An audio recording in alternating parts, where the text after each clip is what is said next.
Hey, everybody. Thanks for joining me. My name is Mr. Reality for Reality Forecast, and I'm joined with Liz Cross. And Liz, in McDonald's land in California, they've passed legislation that say that fast food workers will now get $20 an hour starting April 1st next year. Wonder what that's going to do to the fast food market out there. How are you this afternoon? Oh, wow. Okay. I'm good. Thank you. And I'm happy to be gluten-free because I don't eat any of this stuff. Um, all Well, right. it's So, delicious, let me tell you. oh, yeah, yeah. Okay. Um, what is it going to do it's even making my dog cry here.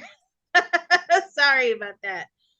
What is it going to do to well, there's going to be more layoffs because they can't afford to push uh $20 an hour. They're going to have to increase their prices, I'm getting, and there's going to actually be a lot of layoffs. This is going to backfire. So if you're working for $20 an hour in McDonald's, you're actually going to work 2 or 3 times harder now that you're being forced to, or they're being forced to pay $20. That's what I'm pulling from the company. What's going to happen to the fast food industry as more people are required to pay $20 to their employees?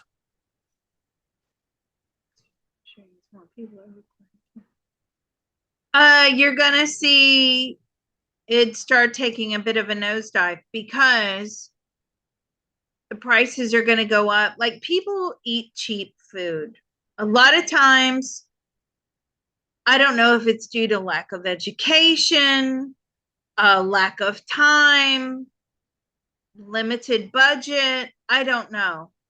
But it's not, fast food isn't going to be cheap food anymore. And I just feel the grocery bill is not going down. If anybody thinks that the grocery bills that we are paying now are going to somehow magically reduce back to their old numbers, think again. It's not. The only way is up. And I feel like it may force people to start cooking at home, which is a good thing, obviously, uh, cooking better food at home. But there's the strategy that they're going to use, these companies, is that they're going to basically be doing the work of 2 people for one every employee. And so it's going to be slower. People are going to turn away. Is that going to result in more stores that are fast food closing in California? No, what it's going to do is it's going to cause a shakeup in the fast food industry, and their food is going to become even lower quality for the same amount of food in order to maximize the profit. So if you think that it's low quality now, people, what I'm pulling is it's going to be even lower quality because they want their profits. They want to keep making the same amount of money. Actually, as I'm looking into the fast food industry now, it feels like they're making money in this economic decline. They seem to be booming. More people seem to be buying fast food or eating fast food, but the quality of the food that they're eating is terrible. And yeah, definitely the quality is going to go downhill. It's What's not great now. the long-term consequences on people by eating lower quality food, which is probably pumped up with carbohydrates and not any nutritional value? What's that going to do to the health of the nation? So let me move that out until, let's go out 20 years. So let's go September 17th, 2043, 6 p.m. Eastern Daylight Time. So as I'm looking at fast food in the future, what I'm getting is now the government is heavily taxing unhealthy food. they're sort of adopted, or they have adopted the European measures.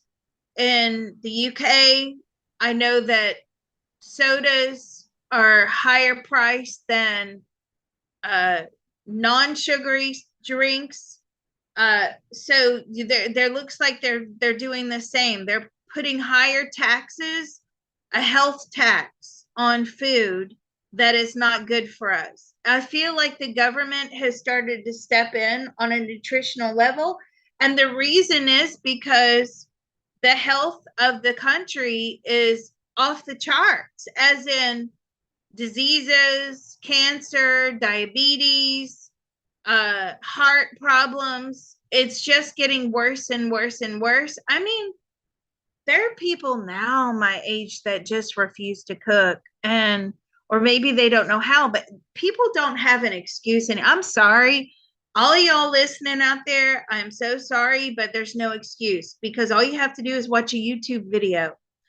It's real easy to cook. You just follow. There's thousands of them on YouTube. YouTube can teach you how to cook. There's no excuse. It's true. Have you ever seen the YouTube chefs?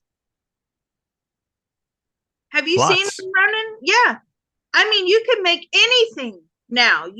Before, people used to spend money, hundreds of dollars on recipe books if they were passionate about cooking. You don't have to do that anymore. You just get it free on YouTube, right? So there's no excuse. But as I'm looking into the future, I feel like this generation now, which is what, Generation Z? Is that what we are in now? I don't know. Alpha, beta, central. I don't know what we are. Yeah. They don't cook. What's They that do don't to their cook. long-term health? They're 20 years older. It's 2043. How devastatingly consequential have their actions been by not learning to cook and eating expensive fast food?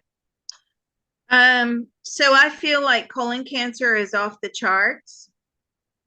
Lots of new cancers are coming into play now. Uh, it's not just the cooking either. The vaping that everybody thought was going to save them from cigarette smoke is bad, if not worse. So that's causing major problems. Do we still have vaping? I feel like vaping has been outlawed at some level. I feel like vaping is smoking outlawed, and I feel like smoking is outlawed. But there's always somebody always has to have something going on. So what is after the vaping? Now it's something they're chewing. So are they going back to chewing tobacco? No, but they're chewing stimulants. Um, Wow. Let's yeah. call Hanson Energy Drink and make sure that they can make a new exciting energy gum.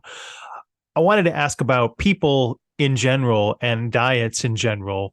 Is there something that is healthy for all blood types, or is it genetic specific, blood type specific?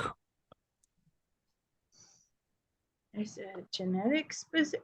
Well, so some people's genes are obviously much better than others. They're more malleable.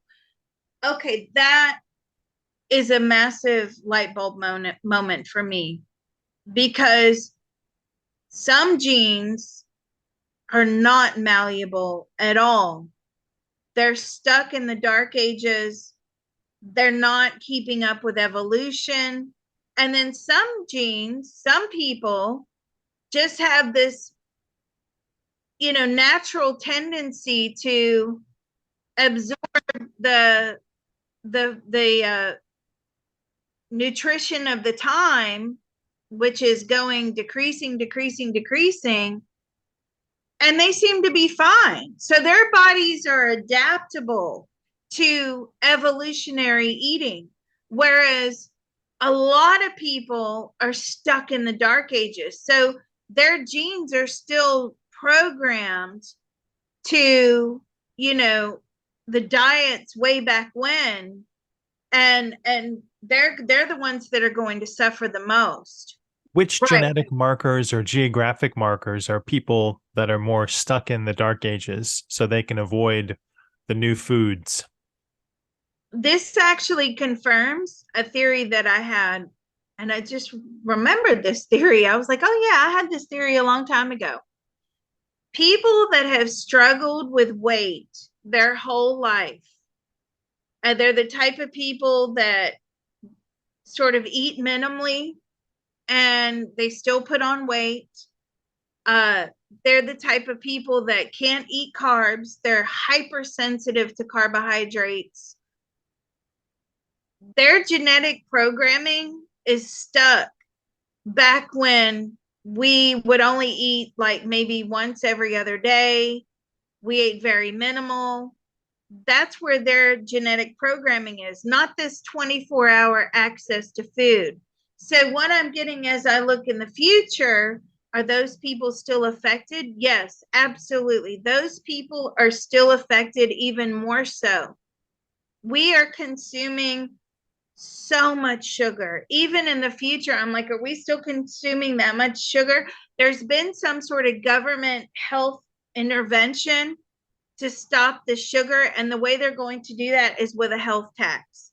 But the people that are hypersensitive to carbohydrates, to processed food, some people can eat processed food 3 meals a day. It doesn't even bother them. It doesn't phase them. They're healthy as anything. Some people can smoke and be healthy, right? Those are very, very few and far between, but they do exist. And do you want to share which of the genetic markers are more susceptible or more affected by eating carbs? People that are hypersensitive to carbohydrates, they know it. They do. They know it. They're the people that crave carbohydrates. They're the people that never seem to get enough. They've always had a problem with weight, this predisposition to being overweight, diabetes as well, genetically predisposed to diabetes.